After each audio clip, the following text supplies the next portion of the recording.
Hi hello नमस्कार. मी तेजस्विनी तुम्हा सर्वांचं आपल्या चॅनेलवरती पुन्हा एकदा अगदी मनापासून स्वागत आहे. सर्वांना श्री स्वामी समर्थ. आय होप की तुम्ही सगळेजण मस्त आणि मजेत असाल. स्वामी महाराज तुम्हा सर्वांच्या मनातल्या चांगल्या इच्छा पूर्ण करू देत. तर आजचा हा जो व्हिडिओ आहे तर तो शेवटपर्यंत नक्की कंटिन्यू करा आणि व्हिडिओ तुम्हाला कसा वाटला ते सुद्धा कमेंट करून मला नक्की सांगा. आणि जर व्हिडिओ तुम्हाला आवडला असेल तर चॅनेलला लाईक, शेअर आणि सबस्क्राईब करायला मात्र विसरू नका. तर चला तर मग आजच्या व्हिडिओला सुरुवात करूयात.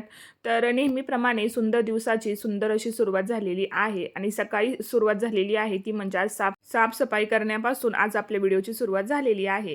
तर सकाळचा थोडासा स्वयंपाक जो आहे तो आवरून घेतला आणि त्यानंतर लगेचच क्लिनिंगला सुरुवात केली. तर आता जीविकाला तर सुट्ट्या लागलेल्या आहेत क्रिसमसच्या, तर त्याच्यामुळे टिफिनचं वगैरे काही सकाळी टेन्शन नसतं. तर ती सुद्धा आज निवांतच उठलेली होते आणि आता निवांत उठली की मग सगळ्या गोष्टी तिच्या निवांत सुरू होतात. आणि सध्या थंडी खूपच जास्त आहे आणि सुट्ट्या आहे त्याच्यामुळे मग मी सुद्धा तिला सकाळी काही लवकर उठवलेलं नव्हतं. म्हटलं आता 5-6 दिवसांच्या सुट्ट्या आहेत तर मग तिचा सुद्धा थोडासा आराम होईल. नंतर पुन्हा स्कूल सुरू झालं की पुन्हा तिच्या रुटीनला सुरुवात होईल. तर आता सकाळी एक भाजी मी बनवलेली होती आणि त्यानंतर मग म्हटलं अजून एखादी भाजी बनवूयात, कारण की सकाळची भाजी बनवली थोडीशी शिल्लक होती. तर म्हटलं चला एखादी भाजी आपण एक्स्ट्राची बनवून घेऊयात. आता भाजीला काही नसलं ना तर मग आमच्याकडे ऑप्शन असतो, तर तो म्हणजे की कांद्याची चटणी बनवणं. आणि कांद्याची चटणी बनवायचा हा ऑप्शन असला की सगळ्यांना तो खूप जास्त आवडतो आणि म्हणून मग इथेत ना कांदे वगैरे बारीक चिरून घेतलेले होते आणि ते व्यवस्थित आपल्याला असे परतून घ्यायचे आहेत. कांदा व्यवस्थित असा परतला ना की चटणी खायला खूप छान लागते. तो थोडासा लालसर होईपर्यंत परतायचा. व्यवस्थित असा परतून झाला की मग त्यामध्ये ना आपण कांदा मसाल्याऐवजी जर यामध्ये लाल तिखट टाकलं ना तर त्याची टेस्ट जी आहे ना तर ती अजून छान लागते. तर आता इथेच ना मी चवीनुसार मीठ टाकलेलं आहे आणि त्यासोबतच थोडंसं लाल तिखटसुद्धा टाकलेलं आहे. आता तिखट टाकताना आहेत ना आपल्या आवडीनुसारच आपण टाकायचं, पण थोडंसं स्पायसी जर असेल ना तर मग चटणी खायला खूप जास्त छान लागते. आणि जर बाजरीची भाकरी असेल किंवा ज्वारीची गरमागरम भाकरी असेल ना तर त्याच्यासोबत ही चटणी खायला एकदम मस्त लागते. तुम्ही सुद्धा एकदा ही अशी चटणी जी आहे ना तर ती नक्कीच ट्राय करून बघा. आता हे व्यवस्थित असं परतून घेणार आहे. 5 मिनटं यावरती झाकण ठेवलं ना तर मस्तपैकी अशी आपली चटणी बनते. आता ज्यावेळेस कधी भाजीला काही नसलं ना तर आपण अशी साधी सिंपल पद्धतीने कांद्याची चटणीसुद्धा आपण व्यवस्थित अशा पद्धतीने बनवू शकतो. आणि बघा इथे ती छान अशी आता तयारसुद्धा झालेली आहे. तर मग लगेचच म्हटलं आता चटणी झाली की 2 भाकरी ज्या आहेत तर त्या बनवून ठेवाव्यात, जेणेकरून मग नाश्ता वगैरे मध्ये कोणाला जर खायची असतील तर मग भाकरी आपल्या बनवून असल्या की मग म्हटलं बरं पडतं. तर आता इथे ना जोपर्यंत म्हटलं चटणी होते तोपर्यंत म्हटलं थोडीशी भांडी वगैरे जी आहेत तर ती लावून घ्यावीत. रात्रीची सगळी भांडी वगैरे जी आहेत ना तर ती मी आता लावायला घेतलेली आहेत. आता भांडी काही जास्त वगैरे नव्हती, थोडीशीच होती, म्हणून मग म्हटलं चला पटकन लावून घेऊयात. आणि त्यासोबतच म्हटलं सिंकमधली थोडीशी भांडी आहेत ती सुद्धा लगेचच क्लीन करून घेऊयात. आता काही सुट्टी आहे त्याच्यामुळे निवांत सगळी कामं जी आहेत तर ती सुरू होतात. आणि टिफिनची सुद्धा काही जास्त घाईगडबड नसते. आता 8 दिवस तरी काही टिफिनचं टेन्शन नाही आहे, त्याच्यामुळे मग कामं जी आहेत तर ती आपली पटकन आवरून होतात. पण त्याच पद्धतीने थोडासा कामांना लेटसुद्धा होतो. आता मुलं घरी असली की घरामध्ये सगळीकडे जे आहे तर ते असंच वातावरण असतं. मुलांना सुट्ट्या म्हटलं की दिवसभर त्यांचा गोंधळ जो आहे तर तो सुरू असतो आणि माझ्यासोबतच तुमचं सुद्धा असंच असेल. तर आता इथे ना मग सगळी भांडी वगैरे जी आहेत तर ती लावून घेतली आणि सिंकमध्ये थोडीशी भांडी होती तर म्हटलं आधी ती क्लीन करून घेऊयात आणि त्यानंतरच मग भाकरी ज्या आहेत तर त्या बनवायला घेऊयात. तर आता मग इथे सगळी कामाची जी आवरावर आहे तर ती करून घ्यायला सुरुवात केलेली होती. आणि आता चटणीसुद्धा झालेली होती तर म्हटलं एका छोट्या भांड्यांमध्ये ती काढून ठेवता येईल, जेणेकरून मग भांडी वगैरे जी आहे तर ती हातासरशी क्लीन होऊन जातात. आणि मग तसंच जर ते ठेवलं ना मग पुन्हा डबल ती क्लिनिंग करावी लागतात. त्याच्यामुळे मग माझं असतं की स्वयंपाक झाला की सगळी भांडी एकदमच आपण क्लीन करायला घेऊयात, जेणेकरून सगळी भांडी एकदाच क्लीन होतात. सतत आपल्याला भांडी जी आहेत तर ती घासावी लागत नाहीत. आता चटणी थोड्याच क्वांटिटीमध्ये बनवलेली होती त्याच्यामुळे मग छोट्या भांड्यामध्ये ती काढून घेतली. सोबतच लगेच भांडी वगैरे सुद्धा क्लीन करून घेतली आणि मग म्हटलं आता भाकरी ज्या आहेत त्या बनवायला घेऊयात, कारण की संपूर्ण सिंक जे आहे ना तर ते भरून गेलं होतं भांड्यांनी. आणि मग ते असं भरलेलं सिंक पाहिलं तर मग ते असं होतं की कधी ते एकदा आपण क्लीन करून घेतोय. त्याच्यामुळे मग म्हटलं आधी भांडी क्लीन करून घेऊयात आणि त्यानंतरच मग भाकरी बनवायला जे आहे तर ते सुरुवात करूयात. तर आता येत नाही ते भांडी वगैरे सगळी क्लीन झाल्यानंतरनं आता ओटा एकदा व्यवस्थित असा क्लीन करून घेणार आणि मग म्हटलं भाकरी बनवायला सुरुवात करूयात. तर आता जेव्हा जेव्हा मी यूट्यूब सुरू केलेलं होतं ना बघा, तर त्यावेळेस आहेत ना मला एक प्रश्न नेहमी पडायचा, की यूट्यूब सुरू करण्याआधी मला हा प्रश्न पडायचा, की आपण जर यूट्यूब सुरू केलं, तर मग रोज नवीन-नवीन व्हिडिओज आपण काय बनवायचे किंवा कसं बनवायचं? हा प्रश्न जो आहे तो मला नेहमी पडत राहायचा, की कसं दुसऱ्यांचं ज्यावेळेस मी यूट्यूबचं चॅनल पाहायचे, तर ते रोज नवीन-नवीन काहीतरी त्यामध्ये शेअर करायचे. पण माझं असं असायचं, की रोज नवीन आपण काय शेअर करायचं? आपल्याकडे तर असं जास्त काही शेअर करण्यासारखं पण नाहीये किंवा रोजचे व्हिडिओजमध्ये आपण काय व्हिडिओज अपलोड करायचे? असं जे आहे ते मनामध्ये सतत वाटायचं किंवा सगळ्यांना आपले व्हिडिओज आवडतील का? लोकं पाहतील का? कसे वाटतील त्यांना? असं जे आहे ते यूट्यूब सुरू केल्यावरती सतत वाटायचं. पण ज्यावेळेस मग मी ते यूट्यूब स्टार्ट केलं, त्यानंतर थोडे दिवस तर काही व्ह्यूज वगैरे इतके फारसे नव्हते आणि सबस्क्रायबरसुद्धा थोडे इतके काही नव्हते, म्हणजे थोडेफारच होते. पण जेवढ्यांनी सबस्क्राईब केले, माझं असं होतं की तेवढ्यासाठी तरी निदान आपण आपले व्हिडिओ जे आहेत ते बनवले पाहिजेत. आता व्ह्यूज काही जास्त वगैरे येत नव्हते. 1-2 व्हिडिओज जे आहेत ते माझे खूप चांगले व्ह्यूज होते त्यांना आणि मग ते चांगले व्ह्यूज पाहिले की मग असं व्हायचं की चला आता छान व्ह्यूज आले आहेत, आपण पुन्हा सुरुवात करूयात. पण ज्यावेळेस व्ह्यूज कमी यायचे मग त्यावेळेस नको वाटायचं. पण तरीसुद्धा मी माझं व्हिडिओ जे आहे ते कंटिन्यू बनवणं सुरू केलं. म्हणजे जेव्हा मला वेळ भेटेल ना त्यावेळेस मी ते व्हिडिओ जे आहे ते अपलोड करायचे. पण छान वाटायचं की आपले व्हिडिओ पाहतायत, त्यांना छान वाटतंय, छान कमेंट्स आल्या की छान वाटायचं. त्याच्यामुळे मग नंतरनं व्हिडिओज अपलोड करायला लागले आणि मग ती सवयसुद्धा मला लागून गेली. पण यूट्यूब सुरू करण्याआधी नेहमी असे प्रश्न पडायचे, की कसं होईल? आवडतील की नाही? कशा कमेंट येतील?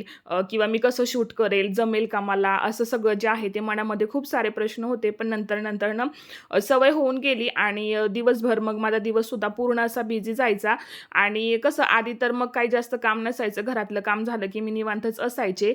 पण नंतरनं मग ज्यावेळेसपासून यूट्यूब सुरू केलं त्यावेळेसपासून माझा बराचसा वेळ जो आहे तर तो बिझी जायचा आणि कुठेतरी आपण गुंतून राहिल्याचं सुद्धा छान वाटायचं, की नको तिथे डोकं चालवण्यापेक्षा काहीतरी केलेलं चांगलं. म्हणून यूट्यूब जे आहे तर ते मी सुरू केलं.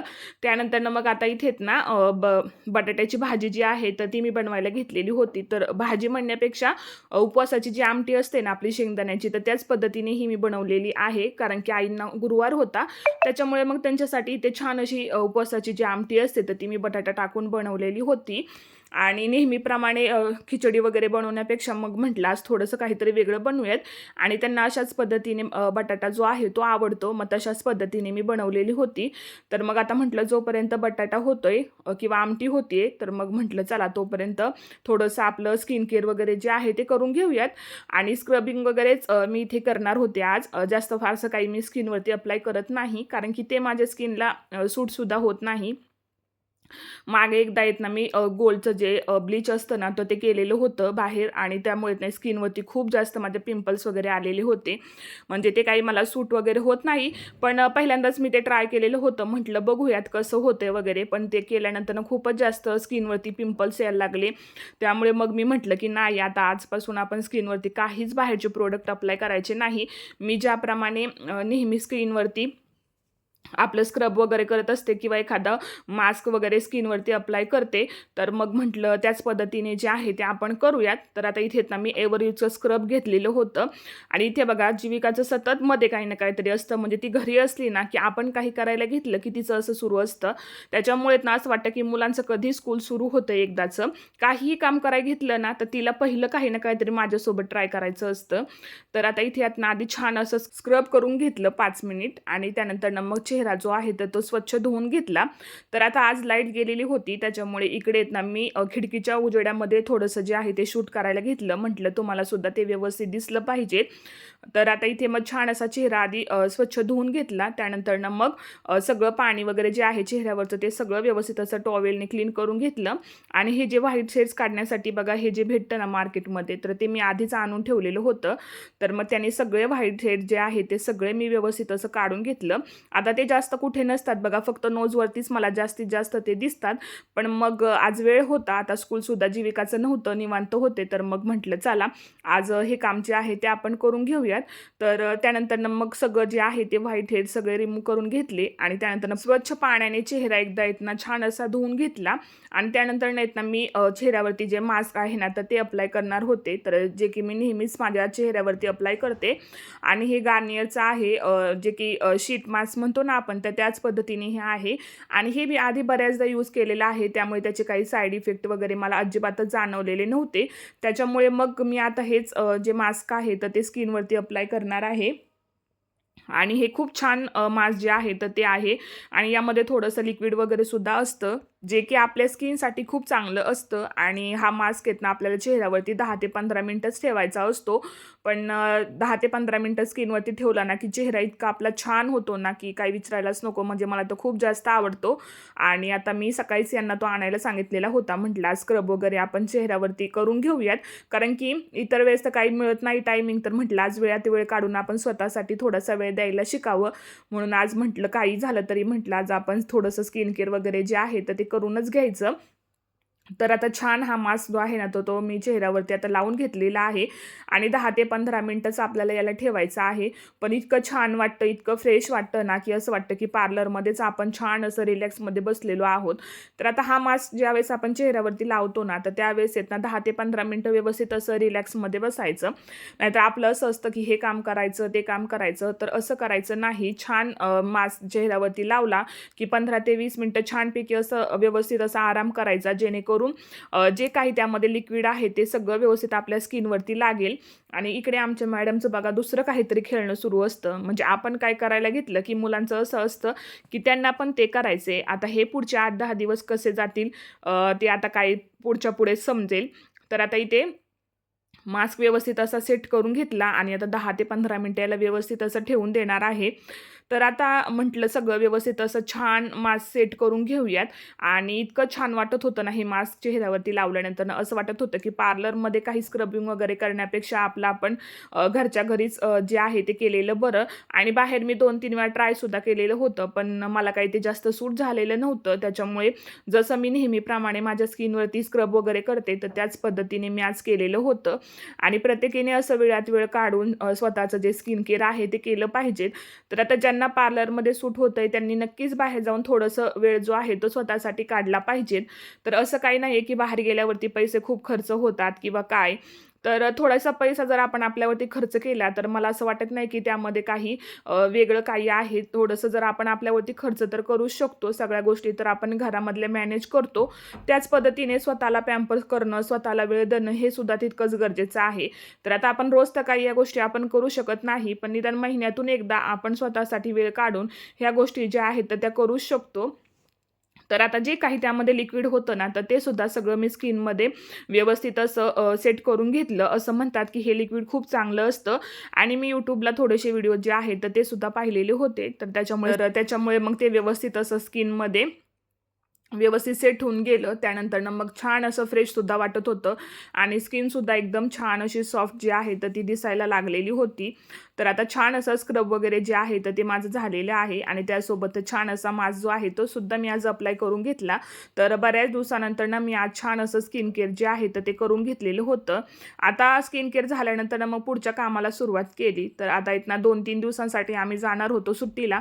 तर त्याच्यामुळे मग म्हटलं की चला थोडेसे कपडे वगैरे जे आहेत तर ते आपण पॅकिंग वगैरे करून घेऊयात. आणि बॅग जी आहे तर ती मी धुण्यासाठी मशीनमध्ये टाकलेली होती आणि नेमकी लाईट गेली. त्याच्यामुळे मग कपडे काही लगेच म्हटलं बॅगमध्ये भरता येणार नाहीत. आता जेव्हा कधी लाईट येईल त्यावेळेसच म्हटलं ती व्यवस्थित अशी धुवून घेता येईल. तोपर्यंत मग म्हटलं चला कपड्याच्या वगैरे जे आहेत तर त्या घड्या वगैरे घालून ठेवूयात. जी कपडे वगैरे आपल्याला न्यायचे आहेत तर मग म्हटलं ती कपडे साईडला काढून ठेवूयात. तर आता थोडे दिवस काही आपले व्हिडिओज वगैरे येणार नाहीत. एकदा सुट्टीवरून आम्ही आलो की पुन्हा मग आपल्या रेग्युलर रुटीनला जे आहे तर ते सुरुवात होईल. आणि पुन्हा तुम्हाला पहिल्यासारखे माझे जे व्हिडिओज आहेत तर ते पाहायला मिळतील. आता सुट्ट्या आहेत त्याच्यामुळे मग म्हटलं चला थोडे दिवस जे आहेत तर ते आपण जाऊन येऊयात. कारण की एकदा स्कूल सुरू झालं की मग काही पुन्हा जाता येत नाही. आणि पुन्हा रोजच्या सारखंच आपलं जे रुटीन आहे तर मग ते फॉलो करावं लागतं. आणि रोजचं एकसारखं रुटीन करून फॉलो करून सुद्धा मग आपल्याला सुद्धा कंटाळा आल्यासारखं होतं. किंवा रोज रोज तेच म्हटलं की नकोसं वाटतं. त्याच्यामुळे थोड्या 2-3 दिवसांचा जरी ब्रेक भेटला किंवा 2-3 दिवसांचा जरी आराम झाला तरी सुद्धा छान वाटतं आणि पुन्हा रिफ्रेश झाल्यासारखं वाटतं. तर मग आता इथे दोघींचे कपडे वगैरे जे आहेत तर ते साईडला काढून ठेवले. आणि म्हटलं ते व्यवस्थित असे नंतरनं बॅगमध्ये भरून ठेवता येतील. आता संध्याकाळी डायरेक्ट हे जे कपडे आहेत ना, तर ते मी बॅगमध्ये भरणार होते. कारण की आज गुरुवार आहे, त्याच्यामुळे लाईटचं काही सांगता येत नाही. आणि बॅग जी आहे तर ती मी वॉश करायला मशीनमध्ये टाकलेली होती. तर लाईट गेल्यामुळे ती काही मला बाहेरसुद्धा काढता येत नव्हती. त्याच्यामुळे आता म्हटलं बघूया, जेव्हा लाईट येईल तेव्हाच मग म्हटलं ती क्लीन करता येईल. आता इकडचं आवरलं की या बेडमध्ये पसारा असतो आणि तिकडचं आवरलं की इकडे पसारा असतो. तर सुट्टी असली की आमच्या जीविकाचं हे असं सुरू असतं. आणि हा जो फॅन आहे ना, तर तो तिने उरसामध्ये घेतलेला होता आणि खूप छान आहे. म्हणजे याची हवा जी आहे ना, तर ती खूप छान येते. म्हणजे मुलांना एखाद्या गोष्टीकडे अट्रॅक्ट करण्यासाठी बाजारामध्ये इतक्या काही गोष्टी अवेलेबल होतात ना, की काही विचारायलाच नको. आपण जे कधी आपल्या लहानपणी पाहिलेलं नव्हतं, ते सुद्धा आता मुलांना जे आहे ते पाहायला मिळते. तर आता इथे आहेत ना, माझी कामे आवरेपर्यंत बटाटासुद्धा रेडी होता. मग म्हटलं जेवण करून घेऊयात. दुपारचं जेवण वगैरे झालं आणि मग संध्याकाळी कपडे सुकलेली होती, तर मग ती काढायला घेतली आणि मग पूर्ण दिवस जो आहे तर तो असाच गेला. छोटी-मोठी कामं जी आहेत तर तीच मी आवरून घेतलेली होती. तर मग म्हटलं आता कपडे सुकलेली आहेत, तर म्हटलं चला त्यांच्या घड्या वगैरे जे आहे ते व्यवस्थित घालून घेऊयात आणि बॅगसुद्धा धुवून झालेली होती, तर मग तीसुद्धा बाहेर वाळत घातली. तर चला आजच्या व्हिडिओचा मी इथेच एंड करते. आजचा व्हिडिओ तुम्हाला कसा वाटला कमेंट करून नक्की सांगा. आवडला असेल तर चॅनेलला सबस्क्राईब करा. तोपर्यंत सर्वांना श्री स्वामी समर्थ. बाय.